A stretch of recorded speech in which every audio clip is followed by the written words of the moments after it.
Hey guys, Nikki here, standing just outside the Loblaws where St. Clair West subway station is.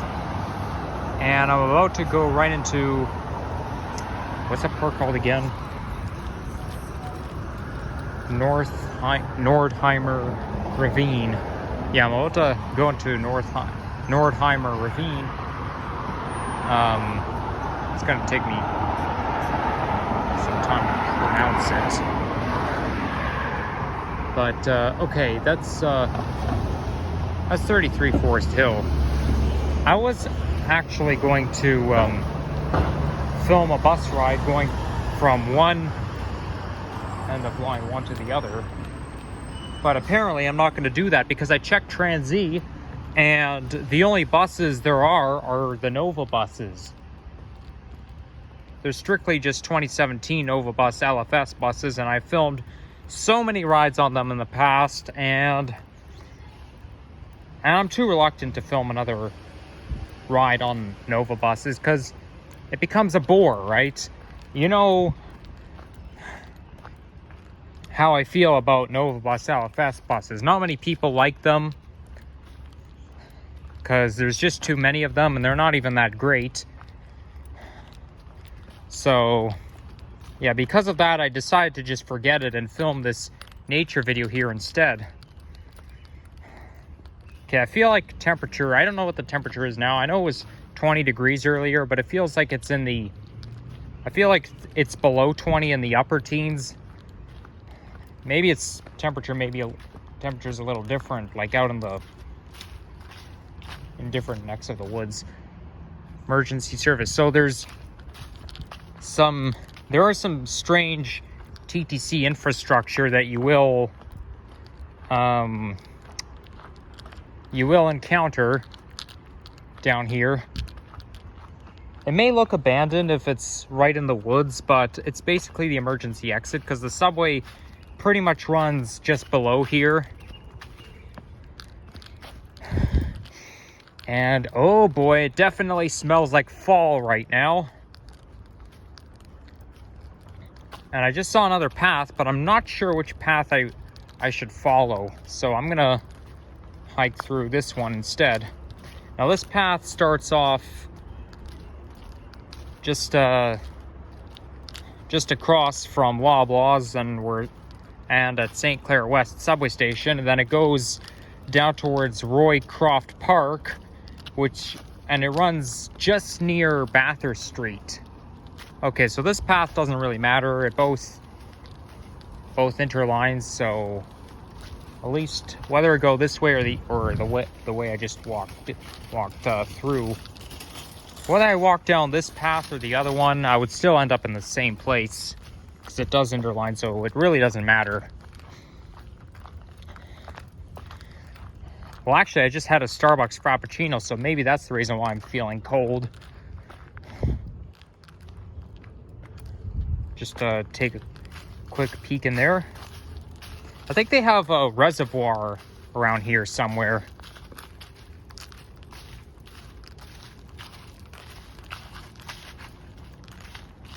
Okay, for a second I thought this, I would have thought this would be a creek, but apparently it isn't.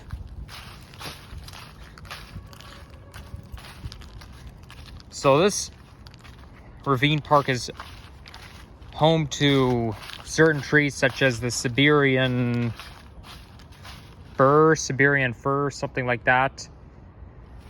Again, I was just researching, so I completely forgot. And then there's maple and oak trees, and cottonwood.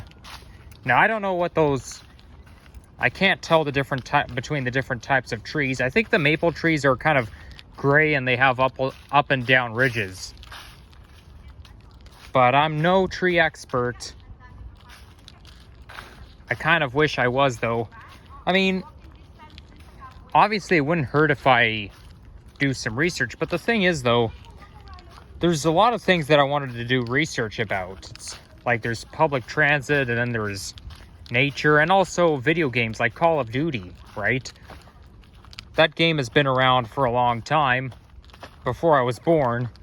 And it's my second favorite game. I was actually playing the Call of Duty Warzone 3 or Warzone 2 game.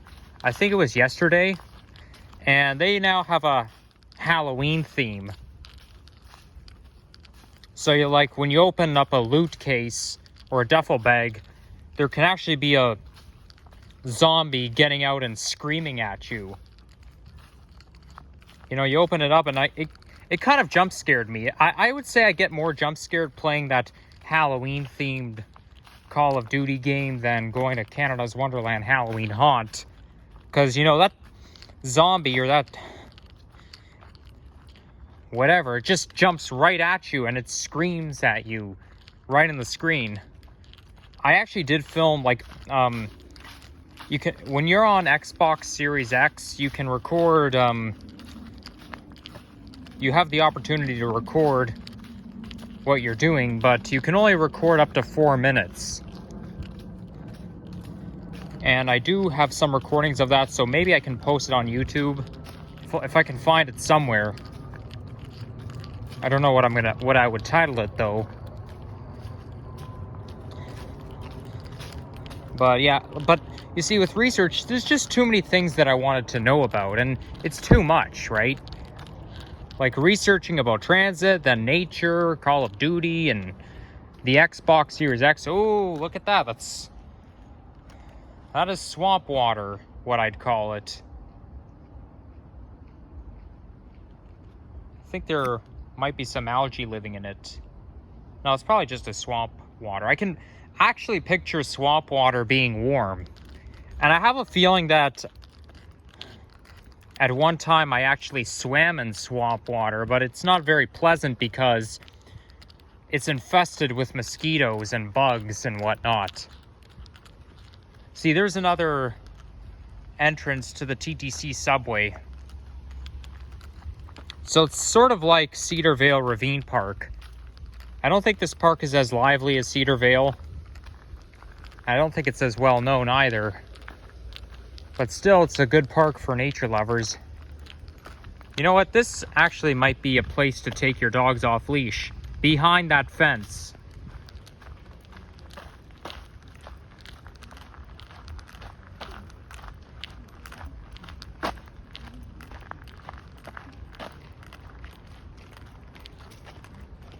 So that looks like the reservoir just up there, just up that hill, accompanied by ruby red colored trees. We've got a cell phone tower. Actually, no, I think it's an airplane tower.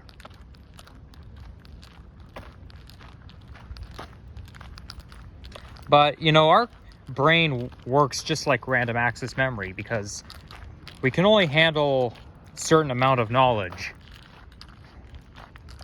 Not to mention, I'm also studying because I'm now in college, so there are more important things that I have to worry about. But I can only, you know, especially when it comes to me researching like everything at a time, I can only, you know, do some research one at a time because otherwise it becomes too much.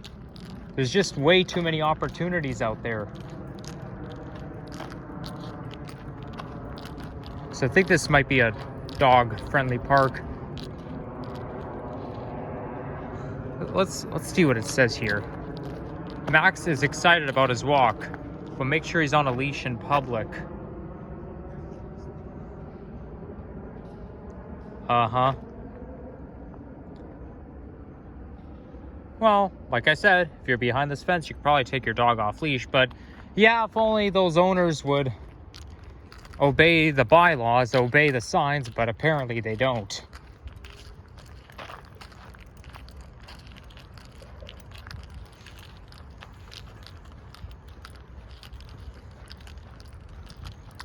And not far from here, between DuPont and St. Clair West, is Casaloma.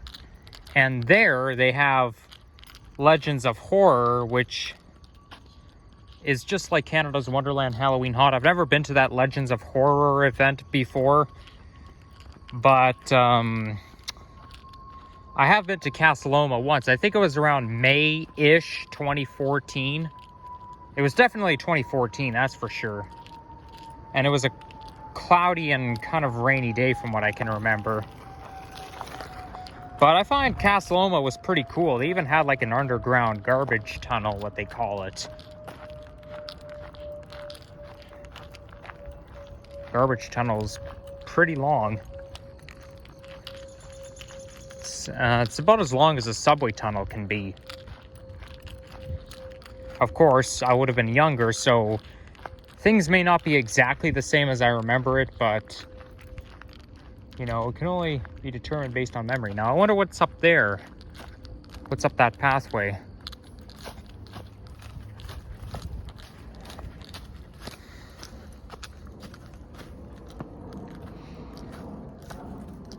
I think researching the different types of trees and trying to memorize all hundreds of trees out there, hundreds of different types, that's going to be a hassle, because there's like all kinds of different trees in existence, so there's no way I'm going to be able to remember them all and name every different type. It's not going to work like that. I wish I had the ability to do that, but I don't. Okay, so there is somebody up there, so I'm not going to disturb him. Okay, that's a bit of an awkward place to put a rest bench.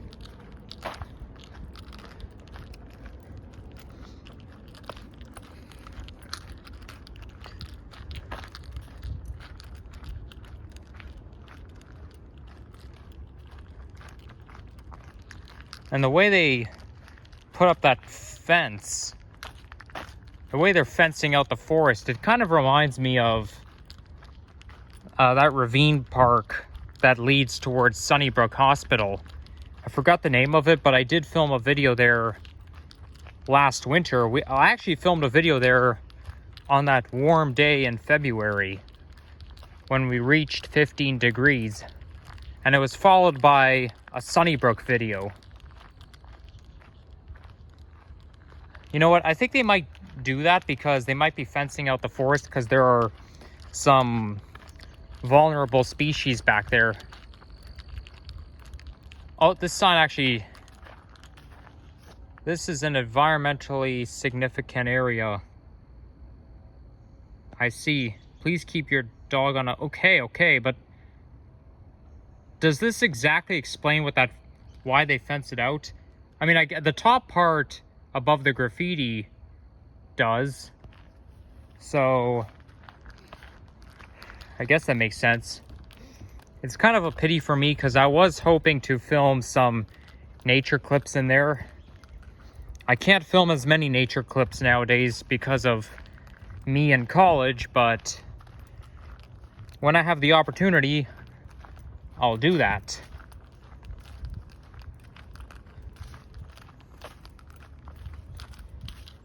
And then after I end this video, I'm gonna get on the subway at DuPont station, because I mean, I'll probably be within, it'll be quite a walk. Ooh, chipmunk.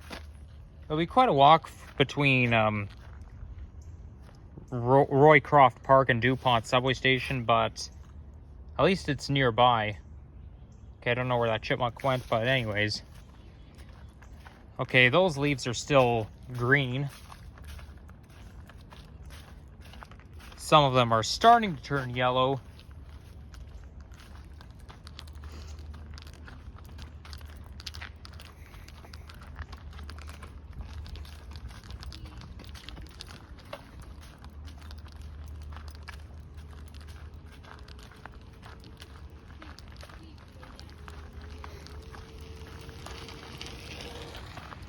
This here is very picturesque. A lot of yellow leaves hovering over me.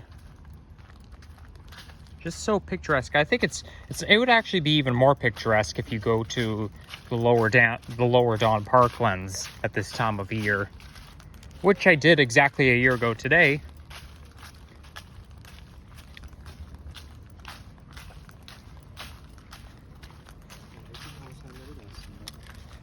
So with regards to St. Clair, as of September 3rd, there are no 512 streetcars on the route. It's only buses, replacement buses, and they're doing that because they're doing some sort of well, TTC, Metrolinx, Toronto, City of Toronto, and Toronto Waters is doing some sort of a construction. I think they're like fixing the hydro wires, but I think it's more of a city issue. Now, I did read all about it, but my reading comprehension skills are terrible, so I can only tell you from what I can remember. But they're not, it's going to stay like that until the summer of next year. But from what I can gather, the buses will use, well, they can, I don't know about will, but they can use the streetcar lane, but only during portions of the route.